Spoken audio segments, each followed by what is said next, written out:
ces bâtiments-là qui vont faire l'objet de...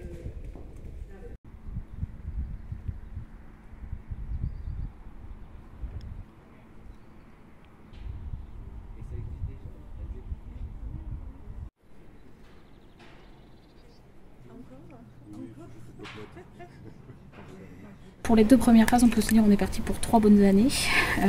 Voilà, 3 bonnes années de travaux. Et puis ensuite, Juliette pourra détailler le détail de ce que nous faisons. Et peut-être simplement vous signaler, parce que vous allez voir, nous allons emprunter un échafaudage très confortable, puisqu'en fait, il a été comme doublé, parce qu'il y a un échafaudage qui a été ajouté, en tout cas une cage d'escalier qui a été ajoutée, pour permettre la visite du grand public et des écoles, puisqu'il nous semblait vraiment très important de pouvoir montrer aussi ce chantier d'envergure au plus grand nombre, dans des conditions de sécurité évidemment optimales.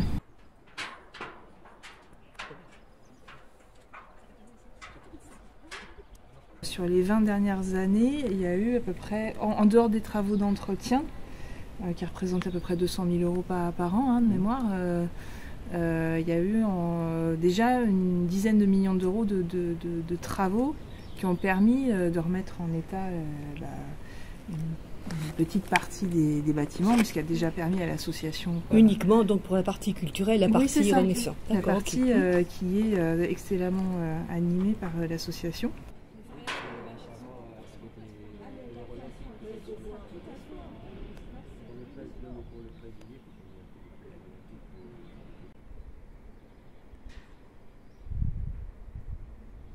C'est le bâtiment qui est apparu comme à la fois emblématique par son potentiel, parce que les images parlent d'elles-mêmes, par son ampleur aussi, et parce qu'il nécessitait, en tout état de cause, des travaux pour le remettre en état, au risque, si ça n'était pas fait, de le voir se dégrader de manière quasiment irréversible. C'était évidemment ce qu'il fallait éviter. En tout cas, à mes yeux, important de préciser qu'il s'agit d'une opération qui est tout à fait majeure, y compris à l'échelle nationale, qui évidemment n'est pas portée par les crédits régionaux, et qui est une opération qui relève des fonds nationaux du ministère de la Culture.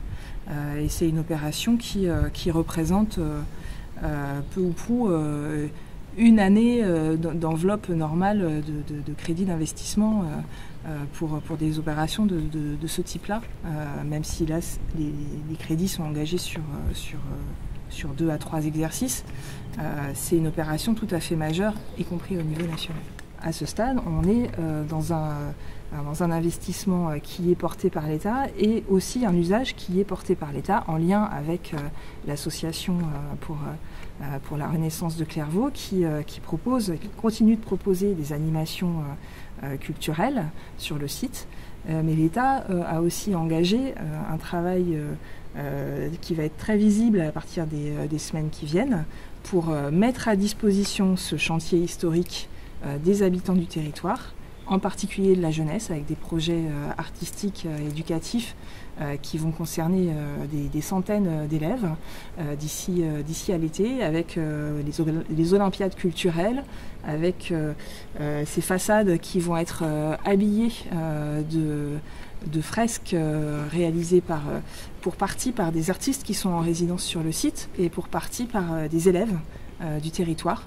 Donc c'est toute une animation de territoire qui va être très visible dès la sortie de l'autoroute en fait, et qui est emblématique de la démarche, de la dynamique qu'on souhaite donner à la reconversion de ce site. Et ça commence dès maintenant avec cette opération qui est d'une ampleur inédite.